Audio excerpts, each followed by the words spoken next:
Yon, good morning dyan mga kababayan ko. Mainit na balita. Sa sobrang init, maraming mainit ang ulo ngayon dahil sa pinaggagawa ni Boying Rimulya mga kababayan ko. Sa ngayon pala mga kababayan ko, bawal na tumulong. Kasi kapag tumulong ka, kakasuhan ka na ni Boying Rimulya na plunder. Di ba? Bawal na pala tumulong ngayon mga kababayan. Ano bang mangyayari mga kababayan ko? Bakit ginagawa ni Rimulya to kay Marcoleta at kay Mike Defensor? Kinasuhan ngayon. Ito, baka 1 week lang makukulong na yung dalawa. Dahil ito, si Ben Dalo, like, tumulong ka lang plunder na. Hoy, Boying Unggoy! Marami diyang kurap. Bakit hindi mo kasuhan? Ayan, sarapan mo na. May ebidensya na, may witnesses pa. Bakit hindi mo kasuhan ng plunder or case na pandarambong sa kaban ng bayan? Hindi itong dalawa. Tumulong lang si Mike Defensor dito kay Marcoleta, hindi kakasuhan mo plunder? What the hell? Unggoy ka talaga, Boying Rimulya. Kaya mga kababayan ko, bawal na tumulong. Mag-ingat po tayo kapag tumulong tayo ng isang tao o kaya bumili kayo ng isang bagay. Bawal na po kayo kasi baka mamaya kasuhan pa kayo ni Boying Rimulya. Kikita ka ng 80 baka plunder na kasi tulong lang mga kababayan ko. Himbala mo, bumili ka tapos kumita ka, illegal naman. Kakasuhan ka ng plunder kasi kumita ka or tumulong ka. Bawal na.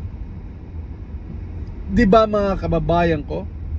Itong ginagawa ni Boying Rimulya, paano-ano pa si Boying na hinahabol. Come on, Boying Rimulya, napanood ko yung speech mo na wala ka raw kinalaman o di daw kinalaman sa come on, hindi tanga mga Pilipino, unggoy.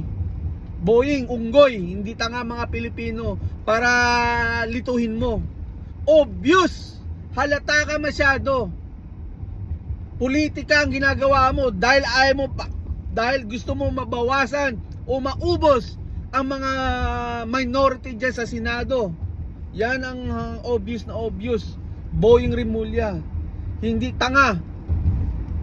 Ikaw lang mukhang tanga, mukhang unggoy. Ginagawa mo kami engot yan, Boying Rimulya. Anyway mga kababayan ko, ganito ngayon si Boying Rimulya, flavor of the week or flavor of the month. Walang ginawa kundi iubusin yung mga sagabal sa daanan nila. Kasi may plano to mga kababayan ko. May plano to mga to. May plano na hanggang 2031 ang presidente at mga ibang nakaupo dyan. At syempre sa flood control, ayaw nila pag-usapan. Kasi alam nila mga kababayan ko, takot sila kay BP Sara sa 2020. Kaya itong ginagawa nila, inuubos, kinakasuhan at kinukulong ng mga inayupak na to. Especially ito si Boying Unggoy. Mamatay ka rin, Boying Unggoy. Animal, wala kang ginawa. Yan sarapan mo. May ebidensya na. Diba? May witnesses pa. Bakit hindi mo kayang kasuhan? Diba? Bakit di mo kaya kasuhan ng pandarambong pagnanakaw ng pera ng taong bayan sa gobyerno? Bakit hindi mo kasuhan? Bakit Boying? Bakit hindi mo kaya? Dahil hindi ka na tuta. Dahil aso ka ni BBM at ni Martin Romualdez. Obvious Boying Rimulya. Wag kami. Ginagawa mong tanga. Ikaw lang yun. Tanga, unggoy, basura sa gobyerno. Ito. Ginagawa mo yung tangang Pilipino na kunwari may obvious na obvious mga kababayan ko. Obvious na ginagawang tanga tayo ng mga to. Di ba? Ginagawa mo kami tanga, Boying Nakaka-high kasi alam mo sunod-sunuran ka kaya ganyan. Kaya sa bagay, alam naman natin kaya nilagay dyan si Boying Rimulya sa ombudsman na yan. Dahil taga-sunod. Di ba? Kapag sagabal ka sa ni BBM, ikukulong ka. Ito, kakasuhan ka nila. Itong ginagawa nga ni Boying Rimulya mga kababayan ko. Inuunti-unti nila ang mahadlang sa kanila. Kaya itong ginagawa niya. Kailan lang? Sino ba kinulong? Oh, si Jingo Estrada. Tapos bumaliktad si Cheese kasi tinatakot. Pangatlo, oh, si Joel Villanueva, 'di ba? May recording pa. Ayaw lang ilabas ni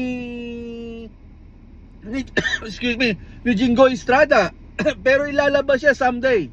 Kaya itong ginagawa nila ngayon, mga kababayan ko, inuunti-unti nila, mga hinayupak na to, nakakainis lang kasi may araw din kayo. Tama, weather lang yan. Weather nyo ngayon. Pero once na kapag nakaupo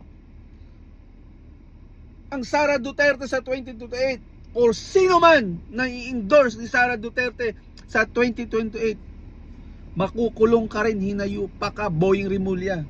Hindi lang ikaw, animal, pati amo mo, pati si Martin Romualdez makukulong. At mga kasamahan mo dyan sa Senado, ito yung Pinky Lacson, ang abugago, at mga kasagwat dyan, makukulong kayo, mga animal kayo. Sa itong dalawang magkakapatid na to, si Erwin sa si Rapi Tulfo, zero na sa inyo, mga inayupak kayo. May plano pa kayo magpa-presidente, naghangad ka pa na tumakbo? Come on, kahit tumakbo ka, Erwin o si Rapi Tulfo, walang boboto sa inyo, hinayupak kayo. Ginamit nyo lang ang programa nyo para mambudol sa kapwa nyo Pilipino. Ginamit nyo lang kami. Akala namin kayo tagapagtanggol. Tagapagtanggol pala kayo ng flood control at sa korupsyon dyan sa Senado. Tagapagtakip ng mga korap. Kaya wag kami, mga kababayan ko, wag tayo. Ginagawa tayong tanga ng mga to. Kaya nakakainis lang, mga kababayan ko. Wala namang si Marcoleta, saka ito si Mike Defensor. 'Di ba masama ba tumulong? Pobre kinakalaban kasi mga kababayan ko. Kaya kumakalaban tong mga to kasi harap-harapan ng korupsyon. Harap-harapan, ginagawa nilang tanga, ginagawa nilang palibigasan yung gobyerno.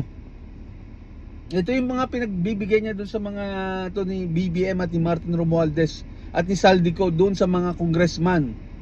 Pinagmumudmud nila para bumaliktad lahat, mga hinayupak. Kaya lahat kayo, mga hinayupak kayo. Lahat kayong pumirma, yung mga congressman kayo, mga animal din kayo. Makukulong din kayo, mga hayop kayo. Mamatay din kayo, hayop kayo. Wala kayong ginawa. Korupsyon, grabe. Yeah, anyway, mga kababayan ko, kayo na humusga sa mga inayupak na to. Especially dito kay Boying Rimulya. Flavor of the week ka ngayon sa amin, sa akin. Flavor of the week ka kay Kabuli. Dahil wala ang ginawa. Bakit ito si Marcoleta ang kakasuhan mo, plunder? Masama ba tumulong si Mike Defensor? 'Di ba? Masama ba? Oh, ito, sa harapan mo, yung 18 na Marines na witnesses na nagdadala ng maleta kay Martin Romualdez, kay Saldico, di ba? Kay BBM, Sandro Marcos, at mga congressman, kay Erwin Tulfo, di ba? Kay Pinky Lacson, kay Abu Gago. Oh, bakit hindi mo kayang bigyan ng warrant? 'Di ba? Ayan, nasa harapan mo na. Ilang beses na nilabas yan. Bakit hindi mo ginagawang aksyon? Ito wala namang katotohanan. Tumulong ng isang tao, kakasuhan mo ng plunder. Ito, bilyon ang ninanakaw sa gobyerno. Bakit hindi mo kayang kasuhan? Ha? Boying Rimulya Unggoy. Bakit hindi mo kakasuhan? Dahil what? Hindi ka na aw-aw, hindi ka na tuta, aso ka na. Yun. Dahil aso ka ni BBM at ni Martin Romualdez. Yan ang totoo. Hindi tanga mga Pilipino. Obvious, Boying Rimulya. Obvious, Boying Unggoy. Animal ka, mamatay ka rin sana. Mamatay ka rin, hayop ka. Kamukha mo si Smigel ito. Ayun o, kamukha mo, Boying Rimulya. Buisit ka rin no? Nakakainis lang, mga kababayan ko, kasi kapag sagabal ka sa daanan nila, ito ginagawa nila. Kinakasuhan ni Boying Rimulya. Ginagawa nilang tanga. Inuubos nila yung mga minority, mga kababayan ko. Kasi dito sa July 6 may botohan about dito sa impeachment ni Sara Duterte. Kaya ito inuubos nila para ma-impeach na si BP Sara Duterte. Kaya itong ginagawa ngayon ni Boying Rimulya, mga kababayan ko. Itong ginagawa niya ngayon. Inuubos na ngayon ng mga minority para kung sagabal ka sa Senate ngayon sa itong botohan sa July 6. I don't know kung July 6, I'm not sure. Pero may botohan sa impeachments, matutuloy na yan. Pero sabi ko nga sa inyo, mga kababayan ko, matuloy man o hindi, ma-impeach man o hindi si Sara Duterte, isang salita lang ni Sara Duterte, kung sino iboboto namin, doon kami, tapos ang laban.